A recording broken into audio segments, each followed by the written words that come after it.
Grabe, nakakahiya na talaga ang nangyayari ngayon sa Senado, mga tol. Dating nirerespetong institusyon o tinatawag na mataas na kapulungan, dapat yata ngayon itawag na natin dito mataas na lokohan eh. Kasi ito pong mga miyembro po ng 20th Congress, napakarami po ngayon dito ang humaharap sa samut-saring kontrobersiya. Nangunguna siyempre sa nakalipas na mga araw, walang iba kung hindi si Senator Bato de la Rosa, kaugnay po ng kanyang kinakaharap na International Criminal Court arrest warrant for crimes against humanity. Kasama niya dyan, siyempre, ito pong si Senator Bongo na napapabalita na po ngayon na masasampahan din po dito sa Pilipinas ng samut-saring kaso, particular plunder. At ngayon, ang pag-uusapan po natin sa balita, hindi po ito na-anticipate ng marami, no? Pero ito naman po ay binanggit na ni Senador Ping Lacson noong nakaraang mga pagkakataon na possibly mahaharap sa kasong indirect bribery itong si Rodante Marcoleta. At kahapon, yan po yung naging mainit na balita dahil yung isang division po sa Ombudsman inirerekomenda pong sampahan ng kasong plunder, indirect bribery at paglabag sa PD 46, ito pong si Rodante Marcoleta. Bago natin puntahan ang mga partikular sa balita tungkol po dito sa mga kontrobersiyang kinakaharap ngayon ni Rodante Marcoleta, isa-isahin po natin ito pong 13 Judas. Kilala nyo ba mga tol kung sino ang 13 Judas? Magandang araw sa inyong lahat. Huwag nyo sanang kakalimutang mag-like at kung pwede, i-share nyo na rin po at mag-subscribe po kayo dito po sa ating channel. Ano? Kilala nyo si 13 Judas? Pag hindi nyo kilala ang 13 Judas, malamang sa malamang hindi kayo active sa politika. Pero majority ng mga Pilipino ngayon, kilalang kilala kung sino po ang 13 Judas. Isa po dyan, itong nakikita nyo sa screen natin, na si Rodante Marcoleta. Pero kilalanin natin sila isa-isa. No? Dito po sa post nitong Relod o Rolod Bese page, makikita nyo po rito yung mga mukha ng 13 Judas. AI-generated picture lang po ito. O, isa-isayin natin ha.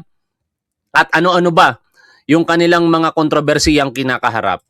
Una, si Senate President Alan Peter Cayetano, mukhang demonyo talaga sa paningin ni Top 1. Ito po siya po ay Peace GOC Chair noong 2019 SEA Games. 50 million pesos kaldero. No? Kaya pala siya nabansagang Cayetano Caldero. Ito yata yung iniilawan nung nakaraang SEA Games 11.5 billion pesos budget. Nagkaroon po ng mga kontrobersiya kaugnay niyan. Pinangalanan din sa PDAP affidavit ni Janet Lim Napoles. Dalawang iskandalo, unfortunately, walang naging pananagutan. Eto, mamaya na natin yan, Si Rodante Marcoleta ang ihuli natin kasi yun na po yung pinaka-highlight ng live stream natin Si Joel Villanueva, nasangkot sa PDAP scam. May graft charges kaugnay ng umano'y 10 million pesos na dumaan sa Napoles NGOs. Noong 2025, lumitaw muli ang pangalan sa flood control insertions. Parehong pattern, ibang dekada. Si Chis Escudero, kinasuhan ng graft sa 352 million pesos Sorsogon Fund Mess. Nasangkot din sa flood control budget insertion controversy noong 2025. Ito pong 352 million pesos Sorsogon Fund Mess, nasa ombudsman pa po ito ngayon, hindi pa po ito umuusad. Kung hindi ako nagkakamali, isang abogado, nakalimutan ko ang pangalan niya, ang nagsampa po ng kaso sa ombudsman, kaugnay po niyan. Bilyon sa proyekto, baha pa rin sa Bicol.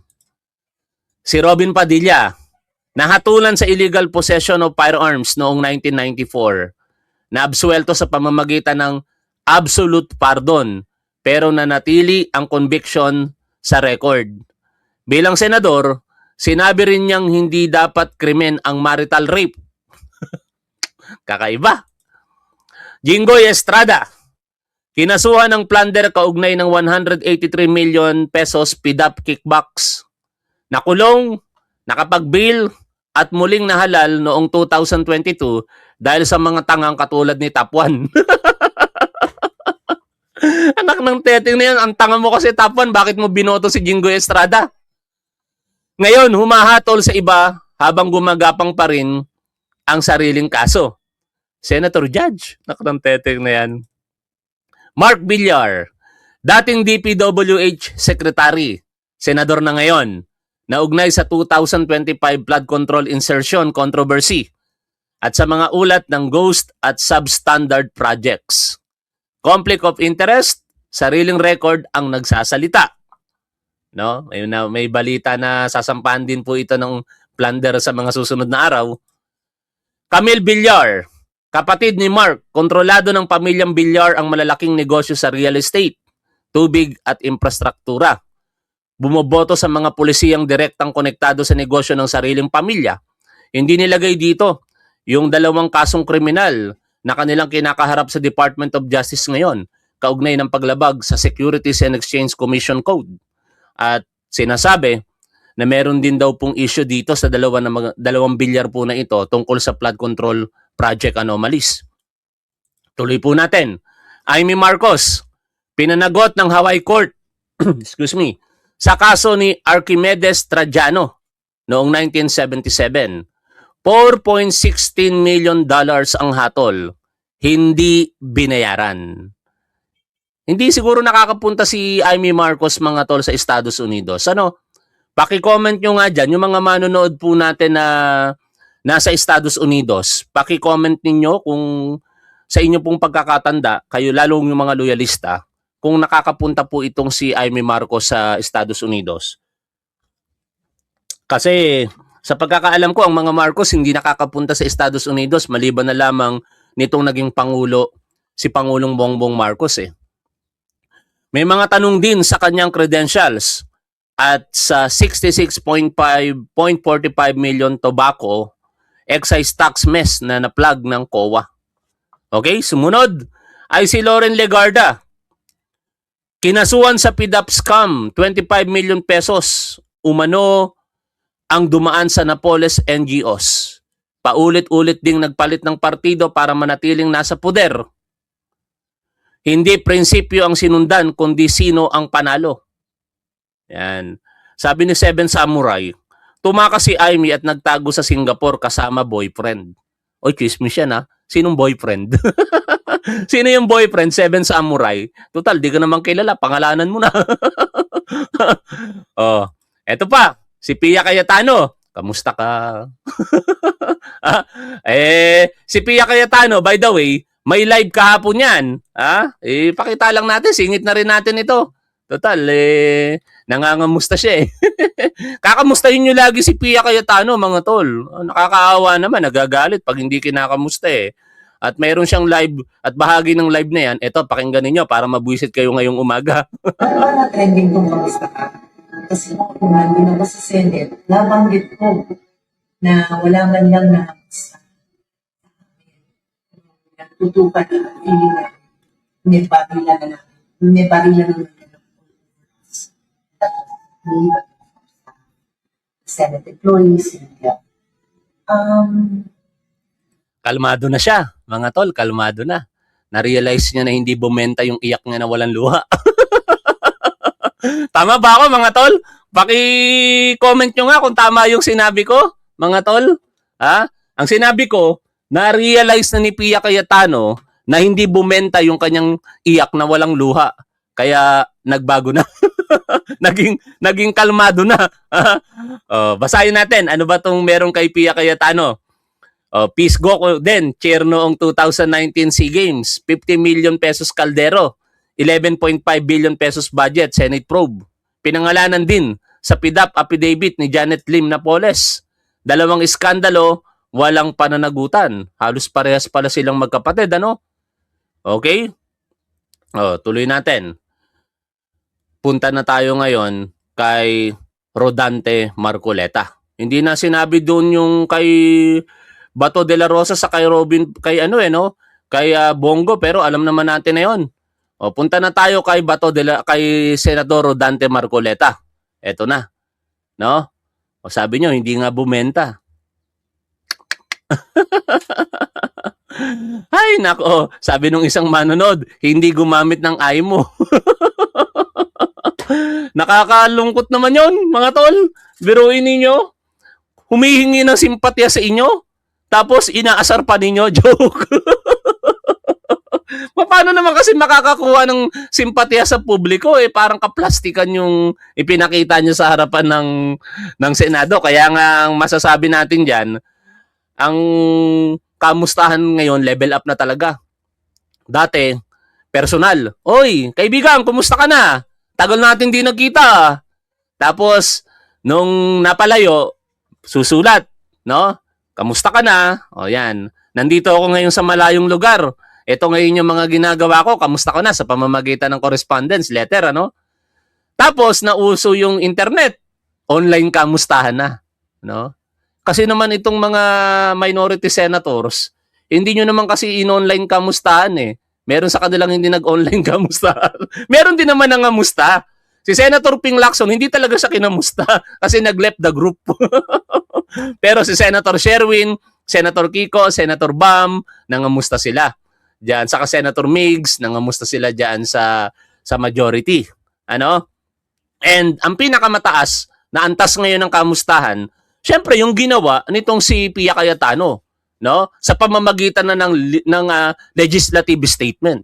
Biruin mo, doon ka lang makakakita sa buong mundo na ang isang senador tumayo at nagpahayag at sinasabing, hindi man lang kayo nangamusta sa akin. Meron nga dyan, 10 taon, 20 taon na. Di ko magaya si Atty. Claire Castro eh. Pero punta na tayo dito kay Senador Rodante Marcoleta, mga tol. Mother ni Archimedes Trajano ang nagdemanda kay Amy sa Hawaii. Ganun ba? Ang dami niyong alam, ano? Mga chismoso talaga kayo eh. Joke lang, mga tol. Alam niyo naman ako, bata pa ako eh. Kahapon lang ako pinanganak eh. Kaya mga ate, kuya, mga nanay, tatay, lolo't lola, kwento nyo naman sa akin yung mga chismis. Pagdating dito kay Babalina. Ito na ngayon ang kinakaharap na problema ni Rodante Marcoleta, mga tol. Senador Rodante Marcoleta facing plunder, bribery, complaints at the ombudsman. Palakpakan! Karma ba to, mga tol? Karma? Hindi pa naman kasi akusasyon pa lang naman ito. No, hindi pa naman ibig sabihin nito may kasalanan si Rodante Marcoleta. Pero balita ko maraming natutuwa at makakasuhan itong si Rodante Marcoleta, mga tol. Anong fake news? Tatanga-tanga talaga mga DDS. Ano? Fake news. Ito nga, binabalita ng GMA News. Fake news pa kayo dyan. Saka bago mangyari ito, si Rodante Marcoleta din naman na may kasalanan eh. Kasi, di ba, nung una kasi, ganito yan mga tol eh. No? Bakit nauwi sa kontrobersiya na ito ngayon na kinakaharap ni Rodante Marcoleta? Nawala ng proteksyon. Nung panahon kasi ni Rodrigo Duterte, ang tinalaga niyang ombudsman ay si Samuel Martires. Si Samuel Martires, ang unang-unang agenda nito bilang ombudsman, ipagbawal ang copy ng SALN ng mga public official. No, kailangan magpapaalam muna sa public official bago magkaroon ng kopya.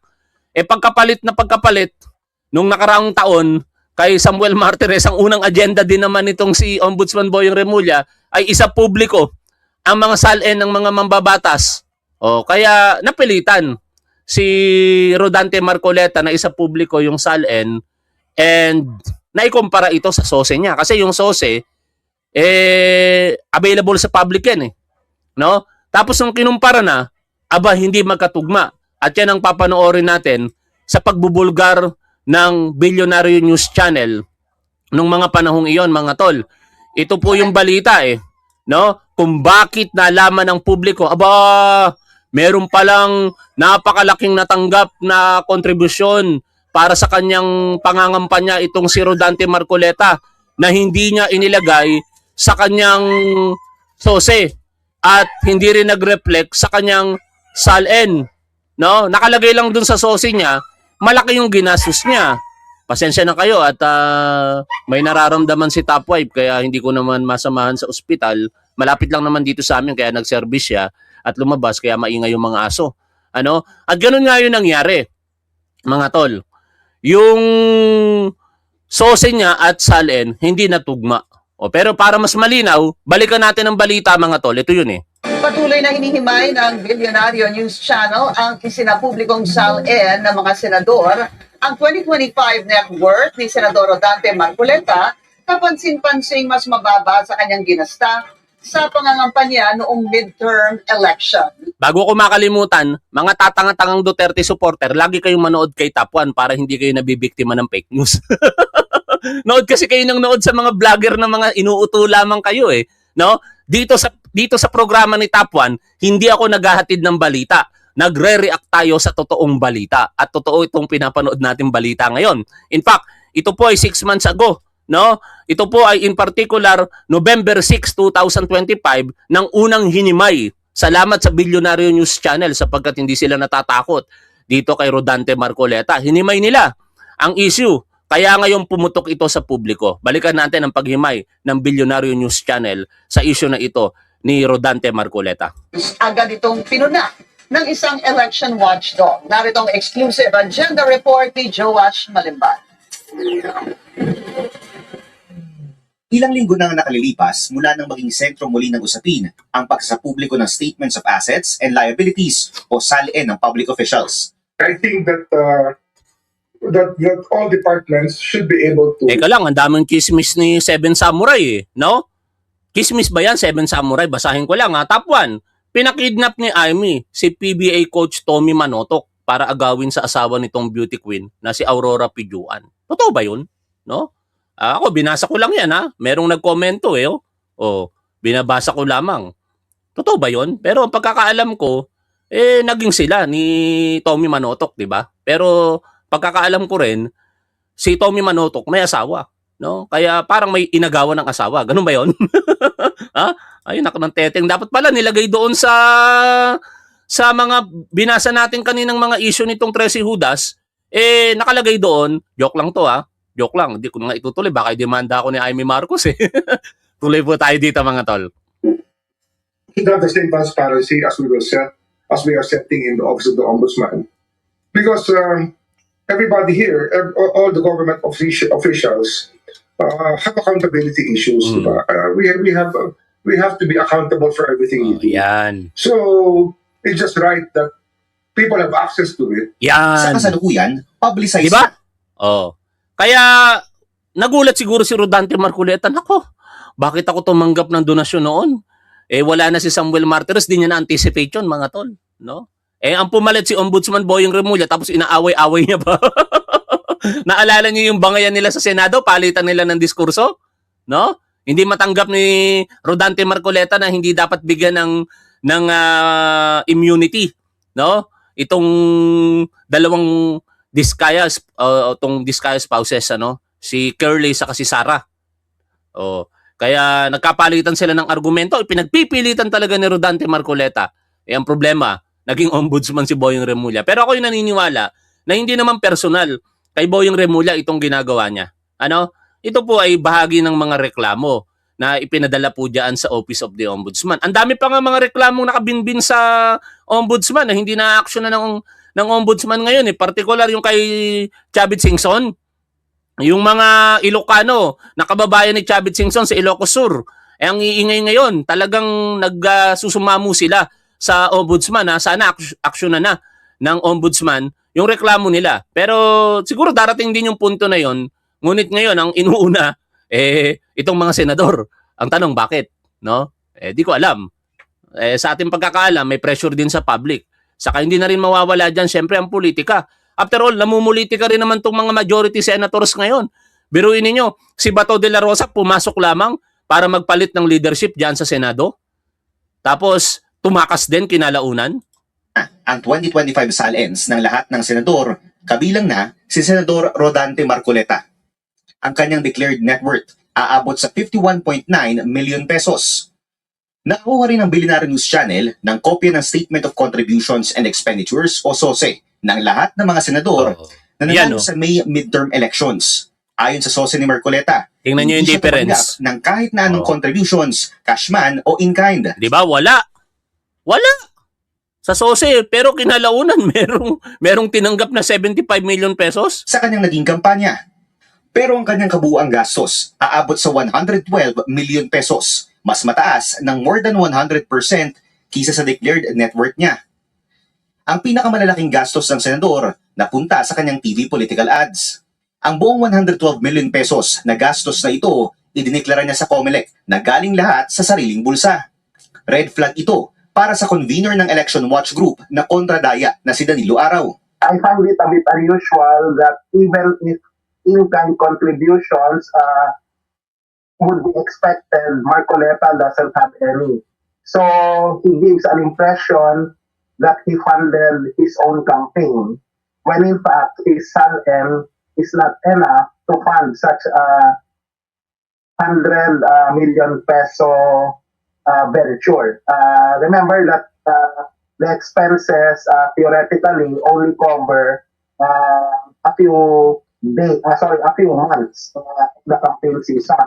Nakakuha rin ng aming team ng isang dokumento ng House of Representatives noong 2018 kung saan idineklara ni nooy Congressman Marcoleta ang kanyang net worth na nasa 28 million pesos lang. Grabe, no? Ibig sabihin, halos Mapapasana all ka na lang talaga sa mga politiko, mga tol, no? Biruin ninyo, parang ang mga maraming mayayamang tao dito sa Pilipinas, mga politiko, to be honest with you, mga tol. No, ang sarap maging politiko. Iboboto nyo ba ako sa pagkasenador, mga tol, kung tatakbo ako sa pagkasenador? Sige nga, subukan nga natin. Gayahin nga natin si Mark Gamboa, no? Saka si Banat Bay, no? O, tanong ko, mga tol, iboboto nyo ba si Top 1 pagka kumandidato ako sa pagkasenador? Magpapayaman ako. Magpapayaman ako pag binoto nyo akong senador. De, joke lang yan, ha? Wala sa isip ko maging politiko. Nak ng teteng na yan. Nakakadiri itong mga kurap na politiko, dumoble ang kanyang declared net worth sa loob ng 7 taon. Hindi pa kasama rito ang ginastos niyang 112 million pesos noong nakaraang halalan. Sa kanyang 2025 SALN, walang declared na mga negosyo o business interest si Marcoleta. Let this be a challenge to Marcoleta and to the public at large. It is hard to jump to conclusion as to whether or not there is corruption with a sudden increase in the net worth. Although it raises a lot of eyebrows, we should be demanding instead more information from the senator himself. He should come clean. Yan, November 6 po yan, binalita ng Billionaire News Channel. Anong nangyari dyan? Daming mga kung ano-anong delaying tactics, no? Tapos kinalaunan, inimbestigahan ng COMELEC, nilinis siya ng COMELEC, pero sabi ng COMELEC, hindi naman nililinis yung maaaring pananagutang kriminal. Kaya ito na ngayon yung balita, mga tol. Pakinggan po natin. Sinampahan ang reklamong plunder at indirect bribery si Senador Rodante Marcoleta sa Ombudsman dahil sa pagtanggap umano ng regalong 75 million pesos. Ang sabi ng mga investigador ng Ombudsman, masyadong malaki ang halagang tinanggap ng nooy Ang laki talaga, 75 para isiping walang hinihintay na kapalit ang mga nagbigay. Nakatutok si Joseph Maro. Bago tayo magpatuloy, tanungin ko kayo, mga tol. Ikaw ba magdo-donate ka? Katulad nung pag-donate nitong si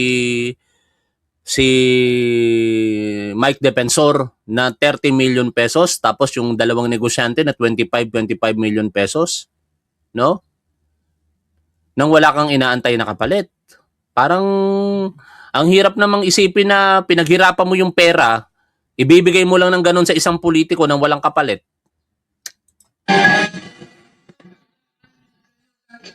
Dati ng issue kay Senador Rodante Marcoleta ang pagtanggap niya ng pera mula sa 3 donor noong 1 taon na hindi niya idineklara sa kanyang Statement of Contributions and Expenses.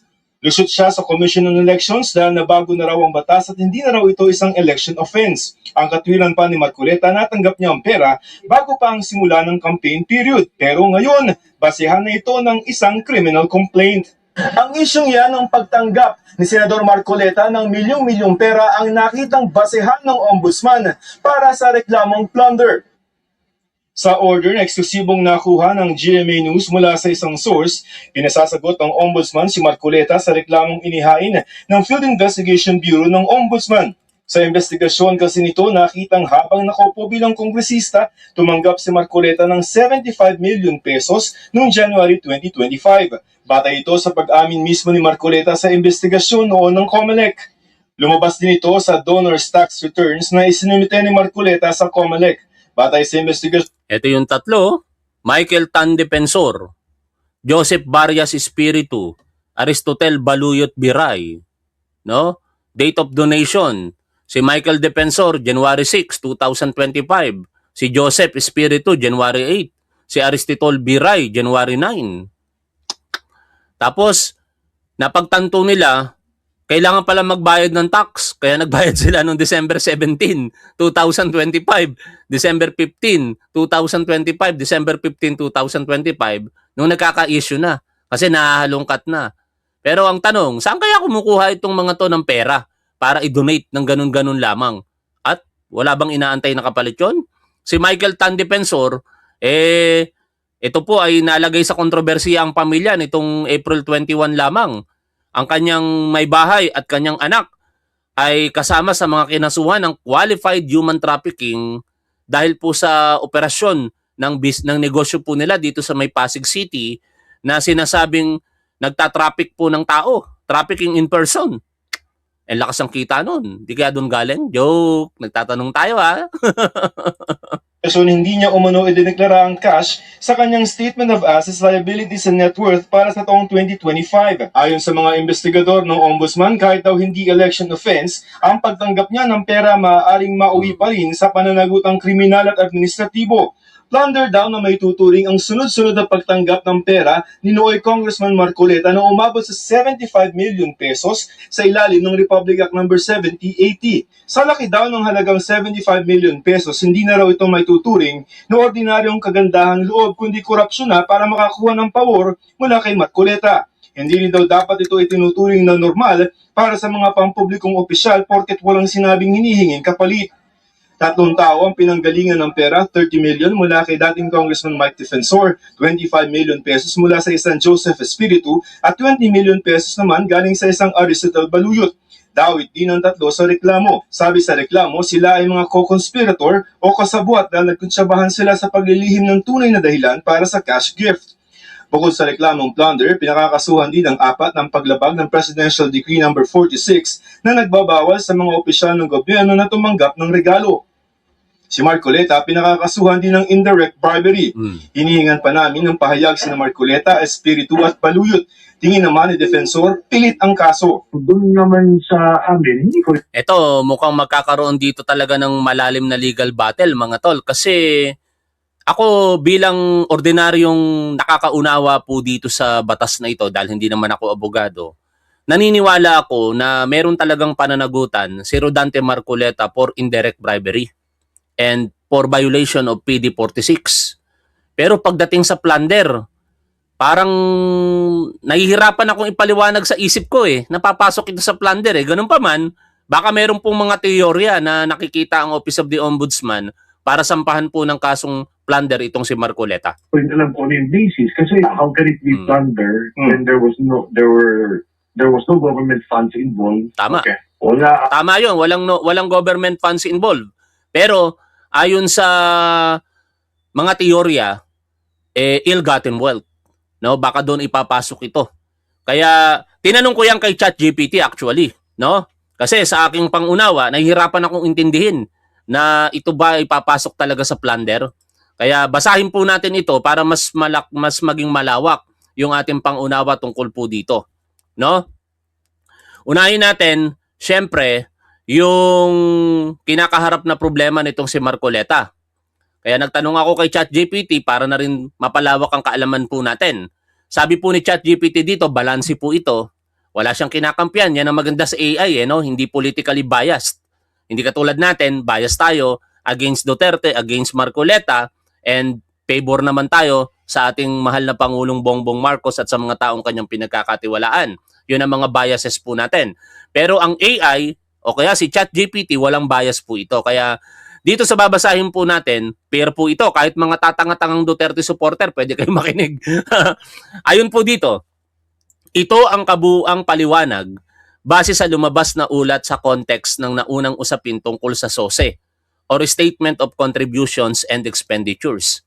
Tandaan, reklamo pa lamang ito sa Ombudsman. O, yan na, tatandaan natin yan ha. Reklamo pa lamang ito sa Ombudsman.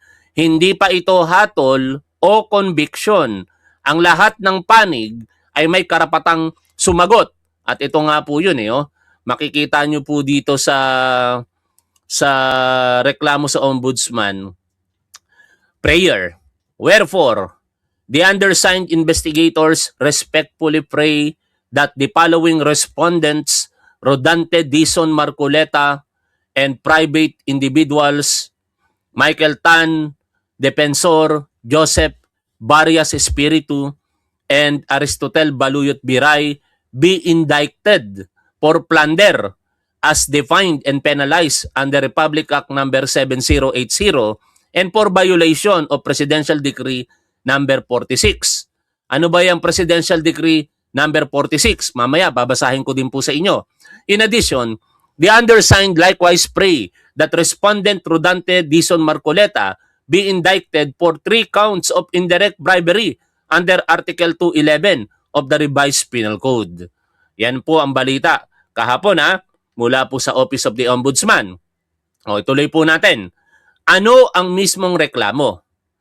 Ayon sa lumabas na ulat, may inihain umanong reklamo sa Office of the Ombudsman laban kay Senador Rodante Marcoleta para sa plunder, indirect bribery, kaugnay ito ng umano'y 75 million pesos na campaign donations noong 2025 senatorial campaign sa sinasabing hindi na-deklara sa SOSE. Bago tayo magpatuloy, balikan muna natin ano ba yung PD46.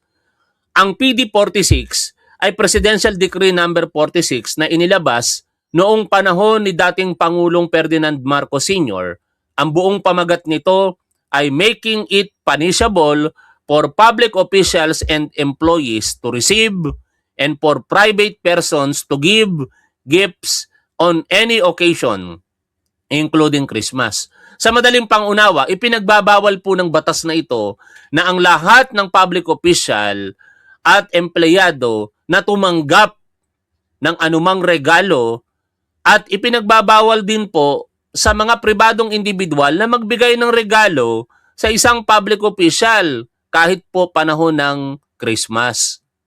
Sa madaling salita, bawal tumanggap ng regalo ang mga public officials at employees. At bawal din magbigay ang pribadong tao kung ang regalo ay ibinigay dahil sa kanilang posisyon sa gobyerno. Kahit pa Pasko, kaarawan, piyesta o anumang okasyon, sakop ito. Halimbawa ng bawal, kontraktor, nagbigay ng mamahaling relo sa mayor. Negosyante, nag-abot ng gift basket sa opisyal para pasasalamat. May transaksyon sa ahensya, nagbigay ng cash o regalo sa empleyado. Pero bago tayo magpatuloy, nakapag-subscribe na ba kayo mga tol dito sa ating channel? Paki-comment nyo naman kung nakapag-subscribe na kayo para updated kayo lagi dito sa ating live streaming. Kailan papasok ang PD46? Importante ang element na by reason of official position. Ibig sabihin, ibinigay ang regalo dahil opisyal siya o may kaugnayan sa trabaho niya sa gobyerno. Yan yung mga titingnan dyan mga tol Hindi porket nagbigay, tumanggap ay bawal na kagad. Marami rin namang pangyayari na binibigyan ng regalo ang public official mula po sa pribadong individual. Pero kapag ito po ay may kaugnayan na sa kanyang posisyon o sa kanyang pagiging taong gobyerno, ibang usapan na po yun. Paglabag na po yun sa PD46 na may kaparusahan na kriminal at administratibo. Ayan ang nakalagay po dito. Maaaring may criminal liability at maaari ring may administrative sanctions gaya ng suspension o pagtanggal sa serbisyo depende sa kaso. Maraming salamat sa mga nagsasubscribe po sa atin At ituloy po natin yung binabasa po natin kanina. Dito po tayo sa ikalawa. Ang tanong, saan nanggaling ang 75 million pesos? Ayon sa reklamo na lumabas sa ulat, Mike Defensor umano'y nagbigay ng 30 million pesos. Joseph Espiritu umano'y nagbigay ng 25 million pesos and Aristotel Biray umano'y nagbigay ng 20 million pesos. Ang kabuuan, 75 million pesos. Ito raw ay naibigay noong January 2025. Ang allegation ay natanggap pero hindi naideklara. Bakit naging issue ang SOSE? Ang SOSE or Statement of Contributions and Expenditures ay dokumentong isinusumite sa COMELEC pagkatapos ng eleksyon. Dito ilalagay lahat ng natanggap na kontribusyon, lahat ng ginastos at saka donor details. Wala yon sa SOSE ni Marcoleta katulad po nung napanood natin kanina. SOSE ni Marcoleta, walang cash at in-kind donations na nakalagay. Samantalang may lumabas na usapin tungkol sa 75 million pesos donations. Kaya lumabas ang tanong, kung may natanggap, bakit wala sa SOSE? Ikaapat, bakit indirect bribery ang lumabas? Ito ang medyo komplikadong parte. Ayon kay ChatGPT, may argument na lumabas noon na dahil public official pa si Marcoleta noong panahong iyon, congressman po siya, bago naging senador, maaaring pumasok ang issue ng public officer receiving gifts or donations. Kaya may mga nagsabi na pwedeng tingnan ang indirect bribery angle. Ito rin ang naunang binanggit ni Senador Ping Lacson noong Marso. At ito nga po, ayon po sa website ni Senador Ping Lacson, Marcoleta liable for indirect bribery over undeclared campaign donations. Senator Rodante Marcoleta may be liable for indirect bribery over his undeclared campaign funds in last year's senatorial elections. Yan po ang sinabi ng noon ay Senate President pro tempore Ping Lacson. Lacson noted that Marcoleta's attempts to explain his failure to disclose his campaign contributions in his Statement of Contributions and Expenditures or SOSE is mock of admission against interest. He added that while Marcoleta and his legal team claimed he received the contributions before he became a candidate, he was still a public official at the time, a representative of Sagip party list in the House. Kaya parang ang hirap tulusutan nitong si Marcoleta, mga tol, kasi may pag-amin mismo sa kanya eh. Tapos tumanggap po siya ng donasyon, aktibong kongresista po siya mula po sa Sagip party list. Okay? Kaya balik po tayo dito sa binabasa po natin sa ChatGPT. Pero, ito na kayo yung maaaring maging argumento ni Rodante Marcoleta. Importante, allegation pa lang ito. Hindi ibig sabihin automatic may indirect bribery na. Kailangan pang patunayan, nasa parte ngayon ito ng ombudsman, natanggap nga ba? Mukhang check naman ang sagot dyan kasi inamin naman ni Rodante Marcoleta na natanggap niya ang 70 million pesos. Legal ba ang nature? Yan ang isa sa mga aalamin. Campaign fund ba talaga? Malalaman. May kapalit ba? Ito ang pinakamahirap dito, mga tol, na patunayan. May kapalit ba? At higit sa lahat, sakop ba ng batas? Yon. Pero pagdating sa sakop ba ng batas, mayroon PD 46, saka yung Article 211 ng ating revised penal code, indirect bribery. At higit sa lahat, na maaaring maging legal battle dito, o issue nilang pagdedebatehan ay ito pong plunder. Sa mga supporter nitong si Marcoleta, nagtataka sila, bakit plunder? Yan. Ito ang malaking tanong ayon kay ChatGPT. Sa ilalim ng batas, ang plunder o Republic Act 7080 ay karaniwang may element na una, public officer. Check si Rodante Marcoleta. Ill-gotten wealth. Yan, questionable yan. Kasi ill-gotten wealth ba yun? Pero ang presumption sa ill-gotten wealth, pag hindi mo ito nakuha sa legal na kaparaanan, meaning may mga negosyo ka o kaya sumasahod ka bilang taong gobyerno, other than that, kapag ka merong sobra, ipagpapalagay na ill-gotten wealth yun. No? Saka syempre, ang pinakamahalaga sa plunder ay ang totality ng amount. At yon ay hindi bababa sa 50 million pesos. Karaniwang nakikita ito sa kickbacks, diversion ng public funds, commissions, misuse of public money. Lahat po ng mga binanggit kong example na yan, wala doon sa 70 million pesos kasi private funds nga yun. No? Kaya yun yung mga magiging argumento dyan, posible, ng kampo nitong si Rodante Marcoleta sa pagpapaliwanag ni ChatGPT. Kaya may mga nagtatanong ngayon, paano naging plunder kung campaign donations ang issue. Posibleng tsuri ng complainant. Ito po sa ombudsman, iuugnay ito sa ill-gotten wealth, bribery, public office. Pero sa legal side, ito ang isa sa posibleng pagtatalunan dahil campaign donations ang pinag-uusapan, hindi agad public funds. Kaya posibleng ito ang isa sa pinakamalaking legal battles kung uusad. Ika-6, ano ang susunod na proseso? At ito yung aabangan natin. Una, syempre, yung evaluation na ginawa ng ombudsman, check na. Tapos titingnan, may probable cause ba? Papasagutin pa. Si Rodante Marcoleta, bibigyan ng pagkakataon na magbigay ng mga controverting evidence, ika nga, na magkokontra, no? Yung mga magpapabulaanan, magpapasinungaling sa mga alegasyon. And thereafter, yun na nga, hihinga ng counter affidavit, sagot ang respondent at tuloy ang investigation at magde-decide ang ombudsman kung ito po ba ay i-dismiss o iaakyat sa korte. Kaya sa parte ni Marcoleta, ano ang posibleng depensa nila?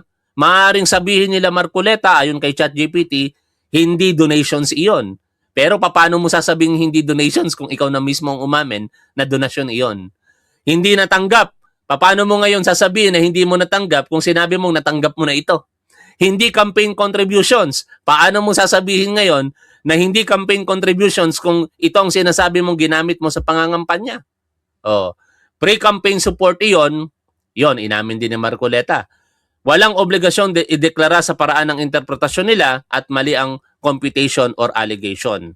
Yan ang mga posibleng kakaharapin ni Rodante Marcoleta sa issue na ito, mga tol. At aabangan natin ang mga susunod na kabanata dito. Pero sa huli, maraming masaya dito. Kasi unti-unting nauubos ang majority ng senador ngayon diyan po sa Senado. But unfortunately, ito ang katotohanan. And perhaps, maaari kayong malungkot dito. Kasi kahit maubos ang majority sa majority senators, ibig sabihin, 7 sa kanila, kahit maubos yan, matira na lamang 2-3. Still, pag ang pinag-uusapan po ay impeachment trial ni Vice President Sara Duterte, ang kinakailangan pa rin pong boto para po siya ma-impeach ay 16. No? Hindi pa pwedeng 15, hindi pa pwedeng 13, hindi pa pwedeng 10 dahil wala ng mga senador na ubos na. 16 pa rin ang kailangan. Kaya kung titingnan natin ngayon yon, mukhang malabo na talagang ma-impeach si Vice President Sara Duterte. Pero sa akin, ang mahalaga magkaroon ng trial at makita natin lahat ng mga ebidensya, pati yung mga bank records ni Sara Duterte. Pagdating sa Senate leadership, isa pa rin ito na malungkot. Sapagkat kahit makabuo po ng 11 na majority, kung mababawasan niya, di ba? Siyempre, kung 11 na lamang, tapos ang senador ay 20 na lamang, di majority na yung 11, hindi pa rin po pwede. Sapagkat ayon sa mga nagpapaliwanag na eksperto sa konstitusyon, sinasabi po nila na 13 bilang ang kailangan para mapalitan ang Senate leadership sa kasalukuyan. At ang tanging paraan lamang sa 13 Judas ay merong maghudas. Hanggang dito na lamang muna, mga tol. Maraming salamat po sa inyong lahat. Ngayon po ay May 23, 2026. Shout out po sa inyong lahat. Lagi po nating tandaan kung ano ang tama at dapat, doon po tayo. Keep safe. See you always. Nakapag-subscribe na ba kayo, mga tol? Huwag nyo sanang kakalimutang mag-subscribe. Bye for now, mga tol.